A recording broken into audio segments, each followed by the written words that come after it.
Hi there, I'm Tui Vu, broadcasting from the NASDAQ Entrepreneurial Center in San Francisco. This is Scale the Wall, powered by NASDAQ Private Market. Stay private on your own terms. For more information, go to npm.com. Entrepreneurs and small business owners always face challenges, and what they need to do is scale the wall. This is the segment where we talk about that process, and joining us today is Slava Rubin, co-founder and chief business officer of Indiegogo, the world's first crowdfunding platform, when it was founded 10 years ago. Its goal is to democratize funding for any venture. Slava Rubin, nice to have you here.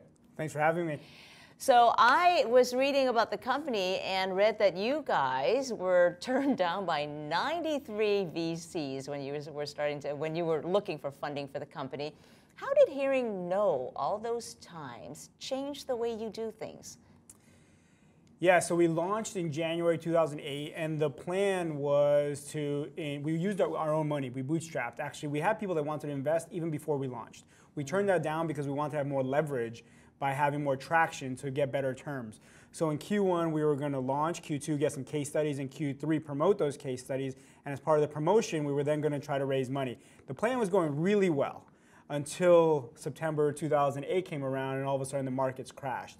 And then the plan went right out the window. Along the path, we then got rejected by 93 VCs for many different reasons, whether it be it's a bad idea, the markets are too tight, you don't have a good team, you're first-time entrepreneurs. I mean, I heard every reason why we should not be doing what we're doing. Was that like a punch to the gut every single time, or over time you just kind of become more and more immune to the blow? I can't say that I was immune or not immune. It always affected me because I wanted to listen to it and learn from it. Yeah. But the key thing for an entrepreneur is they are the only ones who really know should you keep moving forward. Because you have all your friends and the people that will just yes you to death because they just want to be nice to you. And then you have the people that don't even care, or they'll reject you just because they think they know better, when really all they want to do is de-risk their own conversation. Mm-hmm. So then it's only up to you to decide, like, what is the truth? Yeah. And what is noise? Exactly. Yeah. And I always like to say to my co-founders, you know, I still feel the wind is behind us. I still feel like we are actually going in the right direction. The markets, the trends, the way things are evolving, it's like with us. I don't feel like we're like running against the wind. And you know, it got really bad in 2009. We only had enough money to bootstrap through 2008, so we're now going into our savings. I used to be much thinner because I couldn't afford rice or eating, right? And it was very difficult. Yeah, but some hard times there. We had hard times. And we just needed to decide, are we going to keep going or are we going to give up? And we just decided there still feels like there's some there. We're still hitting some near-term milestones that we're trying to hit. We're just not getting the VCs to say yes. By the time the VCs actually said yes, we were profitable. You know, we had to already become so self-sufficient and so self-sustainable. We had no other choice. So the takeaway there is, you know, be passionate, because if you're not passionate about your idea and all you're looking for is validation from a VC to say you're good, then it's going to be pretty tough out there because a lot of them are going to reject you. Yeah. So you really need to believe in your idea, and then it's up to you whether or not it's time to fold up shop. Well, you're definitely validated now, right? Because we've seen other companies crop up trying to do the same thing you guys are doing. You pretty much pioneered crowdfunding. Yeah, I mean, it's amazing to see how many companies have followed us, and now there's an entire industry. And now we've had over 500,000 entrepreneurs, and you know, putting out lots of money every week to 70 countries. It really is quite remarkable. And the incredible thing is sometimes people will come up to you and be like, what's it feel like to be an overnight success? Like, I didn't even know about you, and now you guys are huge. I'm like, well, if you mean overnight success, 93 VC rejections, and 10 years in the making, then sure. And dipping into my savings because I ran out of money.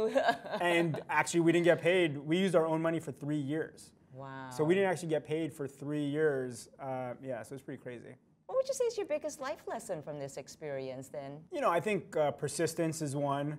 You also need to surround yourself by people you really trust, because I was listening to my two co-founders and they were listening to me, and we were all weighing off each other.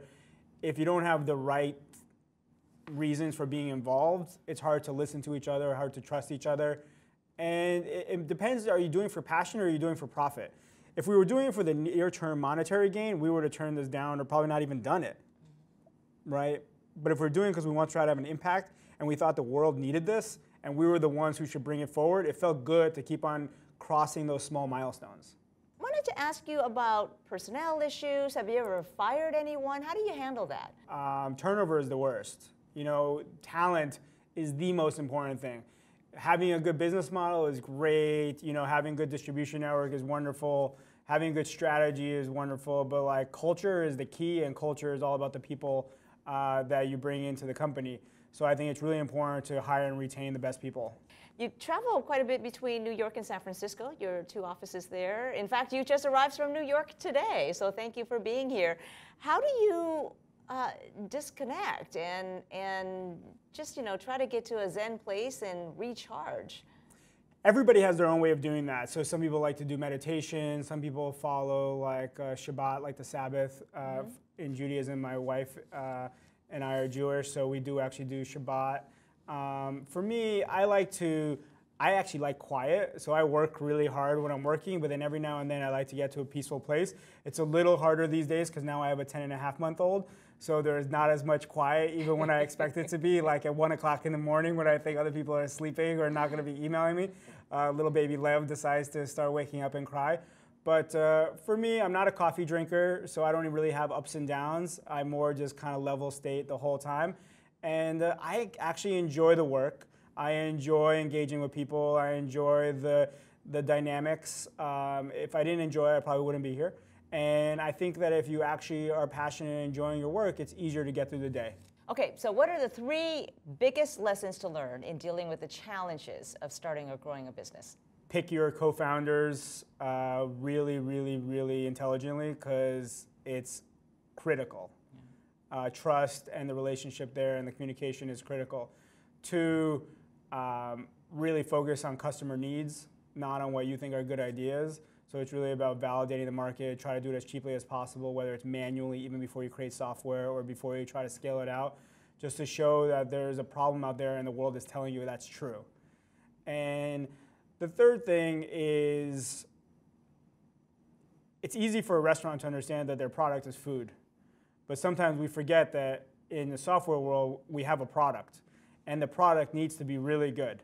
And as much as you want to throw good customer service at it or a sales team against it or marketing against it, it's really important that you really focus on having that product market fit, where there's a market that the customers say they need it and you are addressing how to approach it. Because if you don't approach it that way, your competitors will, and they'll be able to, you know, all of a sudden take away all of your customers. And you were so funny earlier. You were looking at yourself in one of the monitors and you said, I look old. Hardly, but if you were to go back and talk to your younger self, what would you tell your younger self? You know, I feel pretty good about most of the things I've done. There's not a lot of regret because I think anything I've done wrong, I just learn from. But if I did get to redo it, I would bring in more product talent faster. My 2 co-founders and I, none of us actually had product experience, true product experience. We had instincts, but not actual experience. And I do think the sooner would have been better. And that's what I would have told my younger self. Enjoy the ride. Well, I'm happy for you. Congratulations on your baby and congratulations on Indiegogo. Much success to you. Thank you very much. Wonderful to be here. Slava Rubin with Indiegogo. And join us every Friday as we scale the wall, powered by NASDAQ Private Market. Stay private on your own terms. For more information, go to npm.com. I'm Thuy Vu, and this is Business Rockstars.